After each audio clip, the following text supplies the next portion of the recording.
and I'm here to talk about some very exciting developments at the old Coumbe Farm. Most of you are familiar where that is, right across the river. Anyone not know where the Coumbe Farm is? Oh, okay. So if you go across the river on the Blue River Bridge, and you take a left at the port, the first driveway on the right. And if you're driving along 60, you see the old house up on the hill. And by now, I'm sure you've realized that I'm not from around here. My brother Bruce, he's that fellow over there who looks like me. He and I know we're outsiders, and yet we have roots in this community. We've been coming back here just about every year of our lives, usually in the summer, but spring, fall, and winter too. That's Bruce at the old porch at the old house, and that's our mother Mary. And I was there as a toddler too, I'm sure. I think the earliest picture of me, I'm riding a horse, Dusty, and I don't look like I'm in control at all. 2 or 3, I don't know how they put me up there. We have very fond memories at the farm, playing with the farm cats. In that picture, we're with our cousins, riding horses, like I mentioned, chasing the farm dog through the cornfields, occasionally knocking down a corn stalk or two. Building forts up in the hayloft. We move the bales around and have big battles and swing on ropes and drop on them. Occasionally breaking a bale or two, I'm sure. And then we used to herd the pigs in the woods, stampede them, of course running off their fat as well. And so these last 3 were not pleasing to the farmer Joe Kovars, but Joe got back at us in his own way. He would, at milking time, surprise us by squirting us with milk from the teats of the cows.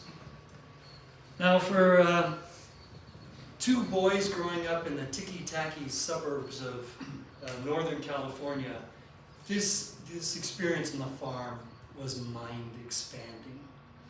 We would play with Deb Kovars, the farm girl. Some of you may remember Joe Kovars and his wife Dee.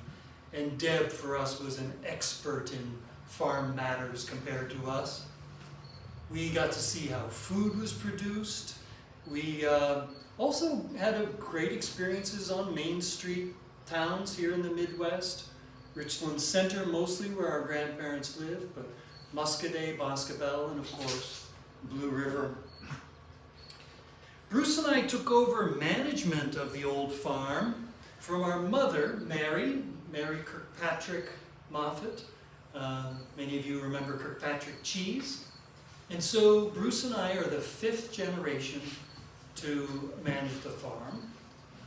That said, we acknowledge that there were many, many generations before that also took care of the land.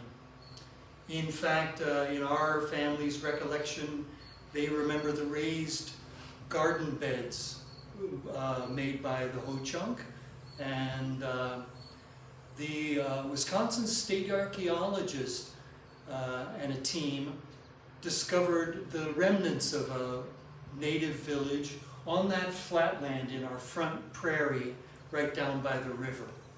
Do you remember what year that was, Bruce? 93 and 94. 1993 and 94, we had a dig out there. And I mentioned that, so this puts our farm as part of this rich historical landscape that includes Franks Hill, Gottschall Rock Shelter, and all the mound groups in this area. I mentioned that Bruce and I were 5th generation. Our mother took it over from her father and mother, Jack Kirkpatrick of Kirkpatrick Cheese and Camilla Coombe Kirkpatrick, and they inherited it from the generation before. And the generation before that is our first ancestor, John Coombe, who came from England and staked his claim on that property in 1838. making him the first European settler in Richland County. In fact, the centennial, the 100th birthday of Richland County, was celebrated on the property. Wow. And that's in our East Woods. Yeah, quite a crowd, huh? Must be up near 1,000 people. And here's the poster for that event in 1938. Still on the property are 5 historical old buildings from John Coombe's day. The old house, the old barn, an old smokehouse, old corn crib, and a very important 2-seat privy. Our mother worked hard to get the whole property listed on the National Register of Historic Places as a Tippasaki Farm Rural Historic District. And she also worked to protect and repair a lot of the buildings with help from many workmen. I'll mention Morris Grimm, Greg and Roger Bailey, and Paul Titchener. She was also very active in sharing and interpreting the history. She had several classes visit, including 2 of your classes came? We brought out a whole group of kids. Yes. Yeah, a couple different years I seem to recall. And then this is a picture of a group that came from Madison. She also had a graduate class from the UW-Madison, make the farm the touchstone of their coursework, and they came out repeatedly. Then she also had tours open for the general public, including, I believe, at Autumn Fest one year. The highlight was the 2003 symposium. It was called the Tippasaki Symposium. And this was a 2-day affair, quite a big one, and it brought together scholars, other experts, history buffs, the general public. The first day was at the campus in Richland Center, and it opened with Ho-Chunk drumming. And then that evening closed with music by the Okooch Chorale and Chamber Singers, singing songs that were found in the music books on our old piano that Mark mentioned. We also had music by Brass R Us with Lance there. And then the second day involved tours of the farm. That's Bruce giving a tour. And also tours of the Ho-Chunk Nations farm in Muscadet. At that time, 2003, they still had the bison, so we could go see the bison as well as the mound group down by the river. Bruce and I were very active, along with dozens and dozens of volunteers, to put on that symposium. But it was very important, part of Bruce and my training, to understand that the farm is bigger than us. The farm is bigger than our family. The farm is actually a very valuable resource for the whole community. And wider than this community, people from afar would find it valuable too. The last few years, Bruce and I have been working hard to stabilize the buildings, especially the old house. And we've done a lot of work from top to bottom. This is our cousin John Kirkpatrick, who came out from Seattle and did a great job rebuilding the window wells in the basement that were dilapidated, letting in moisture as well as critters. Roger Bailey worked from top to bottom. He did work in the basement too. He worked on the walls and the ceilings, but he also, this is some of his handiwork up in the attic. And you can see here this lapped beam here. It's very difficult to get what it would be 30-foot, 20-foot beam up the stairway through a hatch. So he had his wife come help him move these 2x-whatevers up, and then he lapped them up there to make this beam. Incredible work. And then he, along with several others, and Terry Parrish from Muscadet, helped us to restore the old parlor from 1863. And this is like stepping back in time to the 1860s. And please stay tuned, because I'm going to talk to you about a chance that you have to visit this parlor coming up. Ben, Yeah. can I just put in a merch plug? Sure. We do have copies of the proceedings of the symposium.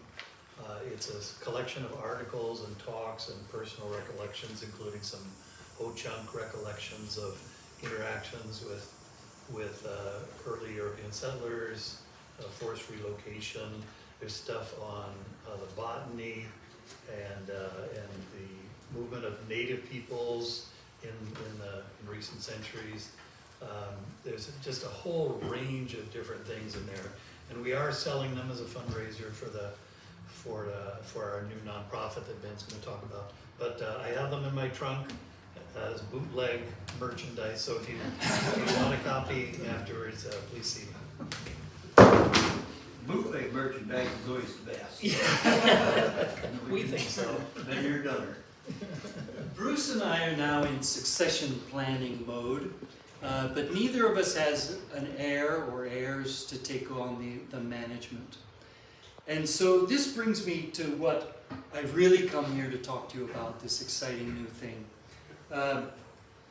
This October, along with many helpers, we are going to launch Crosscurrents Heritage Center. And this is going to be an educational and cultural organization committed to protecting and preserving the natural history, the indigenous history, and the European American settler history in southwest Wisconsin. It's going to be located at the farm, and we'll offer classroom visits, teacher training, tours for the general public, also performances, programs, workshops, and other events, often in collaboration with others. We love to collaborate with other organizations and individuals. The symposium, like I mentioned, involved a lot of volunteers, but also many different organizations were involved and supported us. So we're very much into collaborating. To support the Crosscurrents Heritage Center, last year we launched two nonprofit organizations. The first, which Mark and Bruce just mentioned, is the Friends of Crosscurrents Heritage Center. And this will be dealing with events, programs, as well as eventually some day-to-day operations. And on the board, Mark is the president, Bruce is vice president, Steve Williamson is the treasurer, and rounding out the board, Kristen Clausen, who lives in Madison, was very active in the symposium, and a Coumbe relative whose name is, get this, John Coumbe Lilly. He's born and raised in England. His mother was way into genealogy and named him after our settler, remarkably. And he now lives in Chicago and is very interested in taking part in helping us. The second nonprofit is called Tippasawkee Reserve Incorporated, and it serves like a kind of endowment. Before I go on to that, let me say that the Friends of Crosscurrents will be supported by donations and grants. And I'm very happy to say that we received our first grant from the Richland County Campus Foundation to support our educational events coming up. Tippasawkee Reserve, like I said, is going to serve as like a reserve fund and endowment to try to ensure the long-term financial stability of the center. And on that board are myself as president, Lance Ottman vice president, and Chris Noble as treasurer. And we have already been taking in donations, I'm happy to report. Now this October, we will be having 3 what we call friend-raising events. So people can come to the property, find out what we're about, and enjoy the property. And these are on successive Saturdays. And I'm going to hand out a flyer which describes them, but I'll describe them briefly here. So the first one will be October 5th. And it'll take place in the old barn at the house. And it's called When the Wisconsin River Flowed Backwards. That's an intriguing topic, don't you think? You'll have to come to find out more. Speaking with, it's an exciting talk with slides given by a man named Eric Carson, who is a professor of geology at UW-Madison. And he'll be talking on October 5th. Hey, Ben? Yeah. Just to point out that this event that Ben just talked about is our way of linking the Riverway Board's 35th anniversary celebration. So the ecology and the hydrology of the river is an intriguing topic. The soils on the farm bespeak, the history of reverse flowage and soil deposited from Minnesota and from Baraboo coming together right in this stretch of property. So it's, again, an example of collaboration with the Riverway Board, of which we're big fans. Mm-hmm. The second event will be October 12th, and this is one I'm presenting. It will involve storytelling, slides, and live music. Bruce will be helping me. We'll do a couple of songs together on ukulele and guitar. And this one is titled Our Guiding Lights, Camilla, Lottie, and Mary.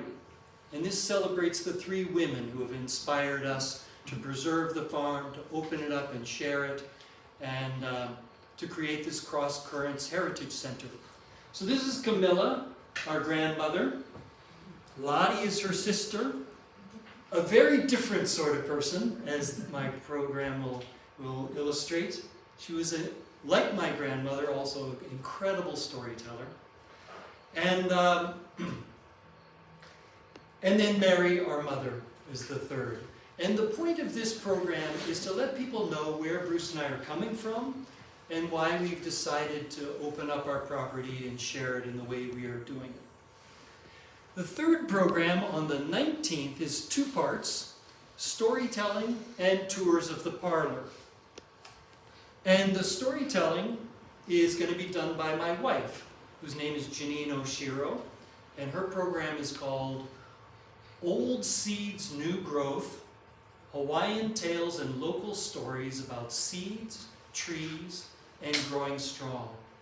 And it's geared for people 5 years old and up.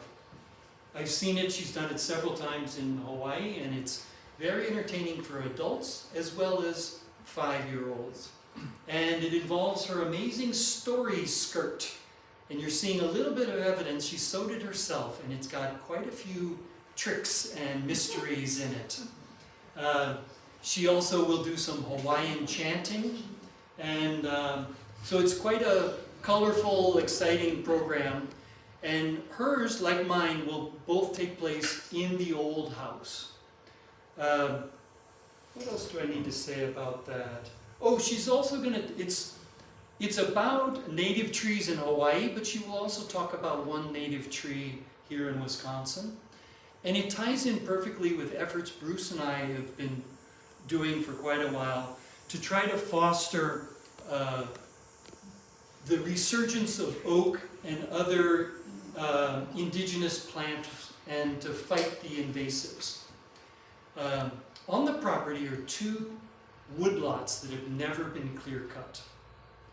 And in one of these mature forests, we've been working with our neighbor Tim Sorge to put in trails. And we've also been working for many years with foresters and a land stewardship company to fight the invasives like multiflora and all those other ones, and to encourage the regrowth of oak trees. So it ties in perfectly with that, but it also gives another angle, this what some of the efforts being done in Hawaii to protect native trees. Ben? Yeah. One of our dreams is to use this trail and logging road system that we've just developed in the last few years to be able to learn about the natural history of oak savanna in southwest Wisconsin, but then to be able to go across the Tim Sorge's river or waterway up to the old Coumbe Cemetery. And you all, many of you know that there are lots of interesting stories of Civil War veterans who are laid to rest up there and other things. So we want to bring the historical and the natural and the cultural together through some of these, and interweave these different themes in our programming in the coming years. The second part of the day on October 19th will be tours of the park. And like I said, it's like you're doing time travel. You go back in time as you walk in that room. And we will have tour guides talking about some of the family stories about some of the furniture pieces, like the piano, the photos, the paintings, and other objects that tell amazing stories. And they will probably also talk about the restoration process. Yeah, we have so much to say about the farm and Crosscurrents Heritage Center. But there's more on our website, and the website and Facebook address are here at the bottom of this flyer I'll give you. We hope that you will talk to your friends and anyone else who might be interested. We're eager to have volunteers, either people who are interested in natural history, human history, people who like working outdoors, people who are interested in giving historical tours, volunteering on special events. So please help us spread the word.